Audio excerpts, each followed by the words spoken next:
Hello and welcome to Connected. On this edition, we'll challenge you to break out of your comfort zone and get motivated for the future.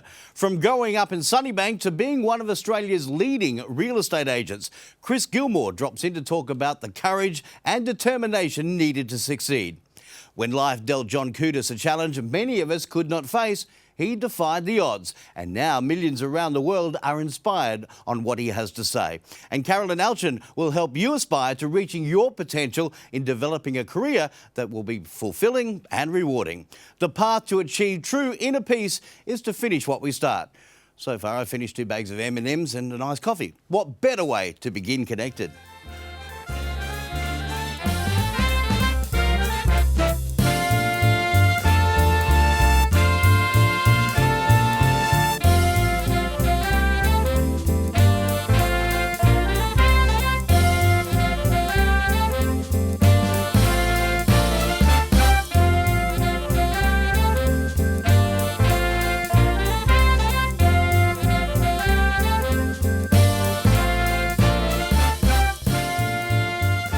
But first up on the program, as we do each and every week, it is time to check out what's happening around southeast Queensland. And radio guru Greg Hinksy Hinks joins us. How are you, mate? I'm very well. How are you, Damien? I am looking forward to Supernova. Oh, it's very exciting. There are so many huge celebrities coming for this one. Barbara Eden. I know. I Dream of Jeannie. I know. Barbara Feldon, 99 from Get Smart. Get Smart. November 27, 28 and 29 at the Brisbane Convention and Exhibition Centre. This is exciting. It is. But not just that. Neville Longbottom's going to be here. Matthew Lewis. But Neville Longbottom doesn't look like Neville Longbottom when he was in the movie. Do you know, apparently in the last couple of movies, they had to put like a fat suit and stuff on him to make him look not as good as what he actually looks now. Yeah, I know. He's really been working out. I think he's buffed up quite nicely. Also, our director is looking forward to meeting Neville Longbottom. I hear that she's a bit of a fan, but Nick Frost, you might know from Shaun of the Dead and Hot Fuzz. He's a very funny guy amongst other movies, and so he's going to be there. And also, I'm sure you'll be looking forward to this one. It's more your era, Butch Patrick. No.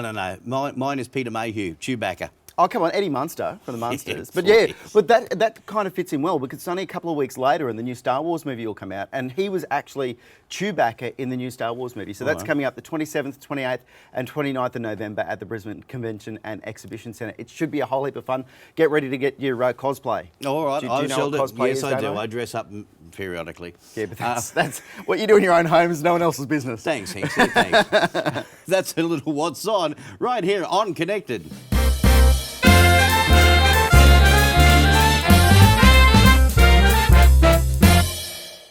My first guest is the best when it comes to pointing you in the right direction for achieving your full potential. Carolyn Alchin is joining us now to talk about developing the best career for you.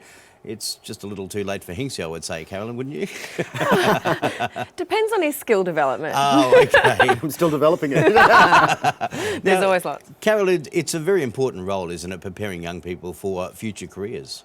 I'm really, really lucky to be in the position that I am. Not just young people either. At the university, I think the average age at USQ is something in the vicinity of 27. So there's a really wide range. My oldest client at this point was 81. Fantastic. Yes, absolutely. What does an 81-year-old come to you and go what they want to do with their career? What do they say? Well, when you've got an 81-year-old, they're wanting to study for their own health and well-being. Okay, so it's not like really they're going, look, I want to be a TV presenter now, so I'm going to go and study that. Well, you know, it change it up constantly. You look at Dame Judi Dench, look at what she's been up to recently. You may, and Helen Mirren, you look at those ladies. 2 wonderful, mature women. It's fantastic. But yeah, when you're working with young people, you've got to worry about things like money and relationships and parenting and all of the joys around developing employability skills. With an 81-year-old, it tends to be a bit simpler. They know themselves pretty well. And probably not as long career choices. Well, you know, changing world. You never know. But yeah, absolutely. It is a very different experience. It's lots of fun. So how do you go about it? I mean, what sort of processes do you put in place to help people with their careers? Well, when you think about careers, people often only think of the careers that they know about, okay? We only know what we know. So if I were to ask you to name 3 careers, what are the first 3 careers you would know? Probably the ones I'm familiar with, which is television, radio, and maybe print, which is also not a great career at the moment. Well, it does seem to be on the downward. But when you're looking at careers, there's millions of them out there, and there's more every day. So up to 50% of the jobs that exist today won't exist in 20 years. And that's a scary concept when you think of people saying, I want to be a. Whereas if we think about what we want to do and the opportunities that we have and the skills that we have, you guys can talk underwater with a mouthful of marbles, probably under concrete if you chose to. People have tried. But when you think about that, the opportunities start to grow when you think about, okay, what jobs need communication skills? What jobs need an outgoing personality? You guys would need to be flexible in your styles around career in regards to you don't have a job that works from 9 to 5, Monday to Friday.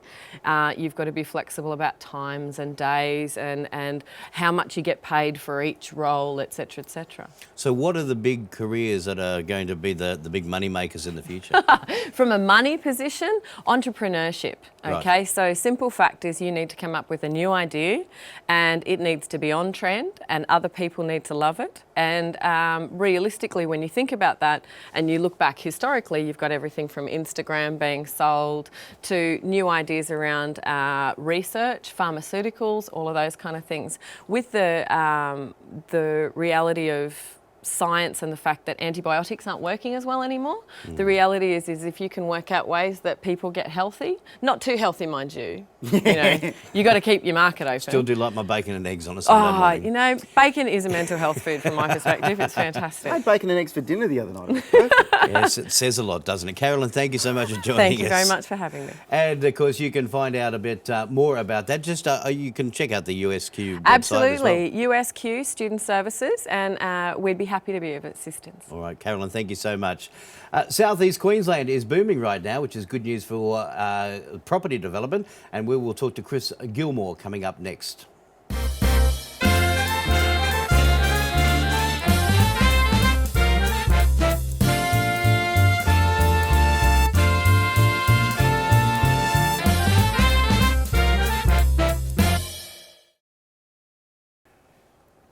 And welcome back to Connected. Well, Chris Gilmour is racing around the southeast selling properties left, right and centre, and he's now one of Australia's leading real estate agents after just a few years of developing his career. And Chris joins us on Connected. How are you, mate? I'm good, Damien. How are you? Not too bad. It's, I guess, through hard work and a lot of determination. Yeah, it's like anything in life. It's always a lot of hard work, but in the real estate game, it's a lot of hours, but a lot of sacrifice, but, you know, it's all worth it. You're currently number 8 in the real estate terms, aren't you? Yeah, for the most property sold in Australia in the past 12 months, yes. So what sort of figure do you have to do to be number 1? Number 1 is probably around 180 properties a year, so, yeah, quite a lot. So in a dollar term, we're talking, what? Number 1 in Australia would be around 5 million. That's a lot of property, isn't it? Yeah. We hear a lot about property downturns and the booms finally coming to end. And is that the case, or? Certainly not here in southeast Queensland. Probably in the Sydney market it is a little bit slower, but in Brisbane there's just a lot of development and a lot of growth and a lot of people moving to this beautiful state. So I don't think real estate's going to slow down here anytime soon. Now, of course, we've even seen people like Arnold Schwarzenegger endorsing Queensland real estate, and you've actually met him, haven't you? Yeah, I was lucky enough to speak on stage with the big guy, Big Arnie, and which was an amazing thing to meet someone like that. But a great guy, very humble, and a very funny guy, actually. Really? Yeah, he's, you know, it's quite incredible. We all got to ask some questions and stuff from the stage, a select few, and they were all asking political and movie stuff. And I just put my hand up and said, Arnie, I just want to hear the famous lines. And so that was all we... When you said he endorses Queensland for real estate, what does he say? I'll be back, you know. How does he endorse Queensland? Has he ever been here? Yeah, no, he has been here, but I think... How do we miss that one? It's not like he's just like can slip in. He's a big unit. Yeah, no, he certainly is. But I think realestate.com, he does a lot of promotions for them as well. That's right, and TV ads for them as well, doesn't he? Certainly does, yeah. And, you know, he says with you, you know, when you're buying property, come with me if you want to live in this house. Now, success also allows you a little bit of scope to take on other hobbies and careers. And, of course, you have the Gilmour racing team as well, don't you? Yeah, look, we're heavily involved in motorsport and have been since I was 5 years old. So it's an amazing...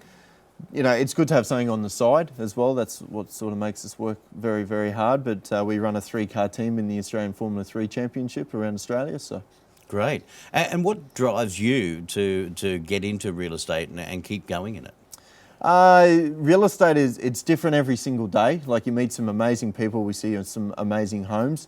You get highs, you get lows. You know, you see a lot of death, divorce, but you also get great satisfaction out of allowing people to move on as well, you know, into bigger and better things and stuff like that. So I think it's just a general satisfaction of the job. Because it's a life-changing decision for a lot of people, isn't it? Oh, it's huge. You know, it is generally it's their biggest asset, and it's a big decision to move a family from one state to another or to a different home.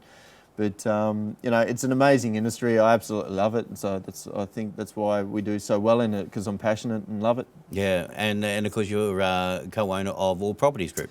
Yeah. We started All Properties Group around 8 years ago, and we've now currently got 5 offices in Brisbane. So we run around 60 odd staff. So we're slowly getting there. That's amazing, isn't it? I mean, in real estate terms, having that many staff. Yeah. Keeping the staff is the biggest thing, but we seem to retain our staff quite easily, Damien, so it's good. So when you have an ad for a house and it's got fixer-upper, does that mean it's really terrible? That fixer-upper sort of means, just blow it up. And knock it down and just start again. Right, okay, just checking. He asks all the big questions on the show where, you know, you just got to go with it. Sure does. Well, stick around with us, Chris, because Chris's business has taken off in recent years, and our connected cameras went behind the scenes of All Properties to take a look.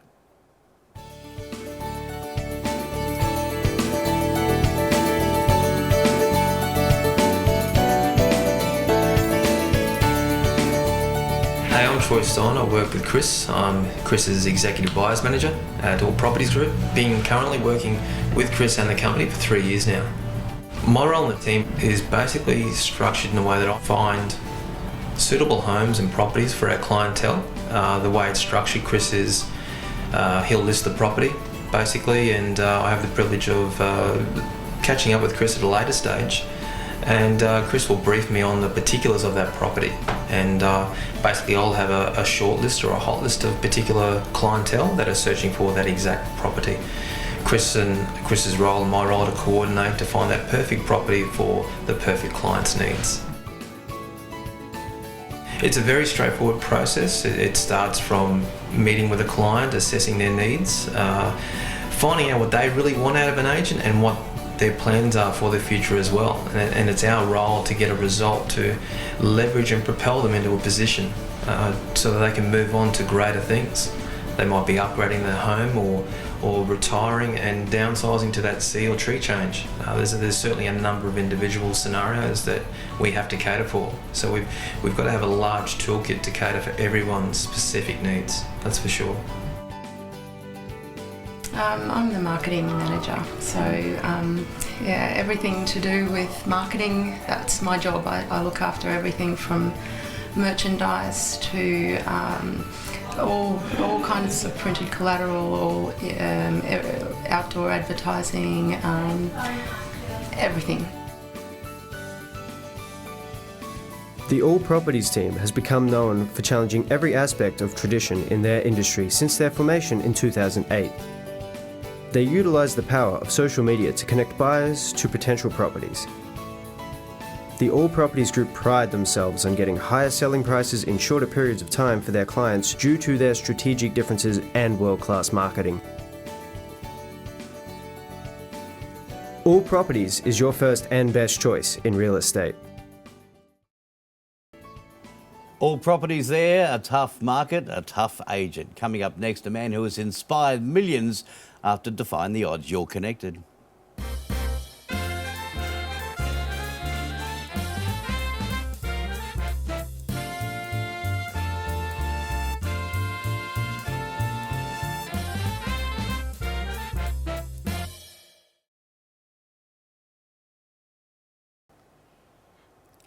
And welcome back to Connected. Well, John Coutis has been travelling around the world for most of his life, sharing inspiring and motivating stories amongst his powerful onstage persona as well. And I'm pleased to say he joins us in the studio. How are you, mate? Good, Damon. How you going, buddy? Exceptionally well. Thank you for having me today. It's a pleasure because, I mean, it really is a wonderful thing that you do going around the country. Thank you, mate. Thank you. Look, I've been very fortunate to have the life that I have, and I've grabbed every opportunity that I could and grabbed it with both hands and shook it around and and seeing where it's put me today. Yeah, it's the true definition of that motivation and being inspired, isn't it? That you just keep on going regardless of the odds. Yeah, that's exactly right. I do believe that there's a big difference between motivation and inspiration.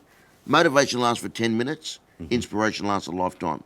You know, you get motivated to go to work in the morning, 10 minutes later you'd much rather be down the pub having a beer. Yeah. You get motivated to do housework, you know, lawns and all that sort of stuff, 10 minutes later you'd much rather be down the pub having a beer. You get motivated to spend time with your kids and family, 10 minutes later you are down the pub having a beer. You know, so, and you're only down the pub getting legless like me anyway, right? So, I don't know if that's a good thing, mate. But then the inspiration comes from, you know, the people around you, what you see, what you learn, and those different types of things. Has there been a major inspiration for you? For me growing up, it was most certainly, that's a good wording, certainly. You've been down the pub, haven't you? I have. That's my bloody radio career down the Google. Most certainly for me growing up, my mum and dad, Yep. you know, most assuredly, if it wasn't for them, I wouldn't have the life that I have today. You know, they were told, and I wasn't very, when I was born, I wasn't very healthy. My mum wasn't very healthy. The doctors actually told my parents I was going to die, that I wouldn't last a day. I lasted a week, they said I wouldn't last a month. I lasted a month, they said I wouldn't last a year. I lasted a year. 46 years later, I'm going strong, and those doctors are dead. Yeah. You know, so life's going great, mate. Did you have a hand in that or no? Oh, no. And again, he's celebrating down the pub. Yeah, I had a foot in it. No, but You've done a lot of guest speaking. Has there been a highlight for you? I think one of the best ones that I've done was back in '97 at the World Masters of Business in Sydney at the Entertainment Centre there, and you know there was some massive speakers. There was Schwarzkopf, Iacocca, Covey, Brian Tracy, Alan Jones, you know, my great mate Alan Jones, and a few other guys. And you know, I remember when Schwarzkopf came out on stage, he came out to the tune of Rocky. Right. And half the Australians got up and walked out, you know. But I went out on stage and I only spoke for about 12 minutes and I got a standing ovation. And for me, that really cemented that I want to be good at this, but I don't want to be, oh, that poor little freak, look at him. I don't want any empathy and sympathy from people. I want people to hear what I'm saying and understand what life is all about. Well, at that particular event, there was like 12,000 in the audience who That's rose correct, to their yeah. feet. You must have been feeling on a cloud. Oh, look, I think I was, but they only did it to rub it in because I can't do it, you know. So, but, no, look, in all seriousness, I did, look, as a young guy, you know, trying to nurture his craft, it was a very special feeling. Yeah. Very special feeling. And now, like in China and things like that, my average size crowd's between 15 and 18,000 people. That's on average. And I mean, that's more than the Titans NRL get these days, you know, so. Exactly, yeah. So when you go to China, do you speak in Chinese or do you speak in English with a translator? I speak in English with a translator, but I can speak some Chinese. Okay. I'll give you some examples if you like. Don't swear. I won't swear, mate. Hi, number 67, your lemon chicken is ready. I hope you don't go over there and say that. No, not at all. But look, I can speak a little bit of Chinese, you know, the common courtesies and things like that. But we took our son, my wife and I took our son from when he was 9 years of age, and he's now 21, and he speaks fluent Chinese. Okay. He's very, very good. And I, you know, in hindsight, I would have loved to have him to be coming along as my translator and things like that. I think that'd be a great story in itself. But now he's got a great job. He works with the police and does a whole variety of things, and he's very good at what he does, and he's got a great passion for what he does. You've given inspiration to millions through the chats you've done, and something like almost 7 million people you've spoken to overseas. Yeah, I know. Isn't that phenomenal, eh? Just amazing. Not bad for half a guy. Yeah. Well, it's always the glass half full, glass half empty, that's isn't it? Mate, yeah, and I'm only half here. Yeah. So. But what's your advice to people? I mean, especially in this day and age when people are worried about financial issues and worried about careers and relationships. I mean, what's the advice overall? I think, Damien, for me, that a lot of people today are trying to fill other people's shoes instead of trying to fill their own shoes. You know, they're your shoes that you're wearing, right? Yep. Hinksy's wearing his shoes, and Chris has got a lovely pair of shoes on, you know, but they're your own shoes. Yeah. And a lot of people look at things and they, well, oh, you know, I've got to fill his shoes, I've got to fill his shoes. And there's a saying that we have here in Australia, you know, especially in the sporting world, like if JT retires from the Cowboys, whoever goes in next, you know, everyone's going to say, oh my God, he's got big shoes to fill. He doesn't have big shoes to fill. What he has to do is to do the best that he can do. He doesn't have to be the best that JT can be. He doesn't have to be the best player in the world. He has to be the best that he can be. And if that makes him the best player in the world, good for him. But there's no doubting that. You just got to do the best that you can do. Yeah, and be yourself. And be yourself. You can't be anyone else. Everyone else is taken. Exactly. So why try and be someone else? Well, Damo was saying before you had like 12,000 people at that one in 97 you were talking about. Do sports teams get you to come in and have a chat with them before like grand finals and things like that? They most certainly do. A couple of years ago I did the Australian Wallabies team and we're going up against the Kiwis in the World Cup, I think on the weekend. They got me in when they played the Irish and English Barbarian Lions and we'd never beaten them before. And at the end of the game, well, obviously we won that game, and at the end of the game, Rod McQueen was the coach, so that's how long ago it was. Rod McQueen, John Eales and George Gregan publicly said that it was my talking to the boys that got them over the line. And I've spoken to a lot of NRL sides. I think there's a couple that I haven't done, like the Warriors, the Broncos, and Manly. That's because I don't like those three sides. You know. Well, mate, look, it's great to have you here on the couch. Thank you so much for joining us. You Thank do you. some great work in schools as well. Thanks, helping yeah, I young do. people. So, thoroughly enjoy that part of what I do at schools. mate, Excellent. It's been an inspiration to me to have you here. So Thanks, thank you. Damien. Cheers, mate. You are on Connected. It's been a fascinating show, but now a little musical entertainment. And this man himself has done a lot too. Joining us from the UK, musical stylings by Matt Breen.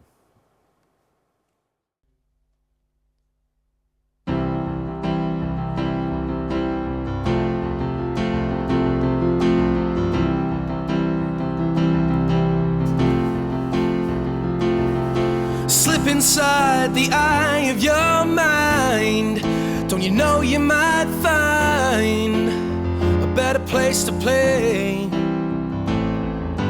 You say that you've never been, and all the things that you've seen slowly fade away. So I start a revolution from my bed, 'cause you said the brains I had went to my head. Step outside, the summertime's in bloom. Stand up beside a fireplace and take that look from off your face, 'cause you ain't ever gonna burn my heart out. And so Sally can wait. She knows it's too late as she's walking on by. The soul slides away, but don't look back in anger. I heard you say, take me to the place where we go, where nobody knows if it's not our day. And please don't put your life in the hands of a rock and roll band. Throw it all away. So I start a revolution from my bed, 'cause you said the brains that had went to my head.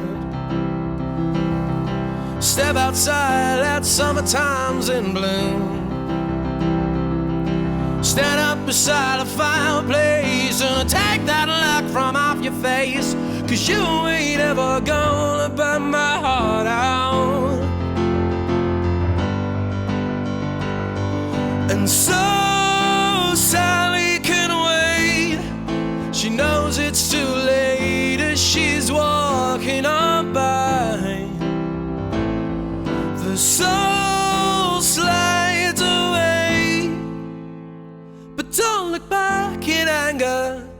Don't look back in anger. I heard you say.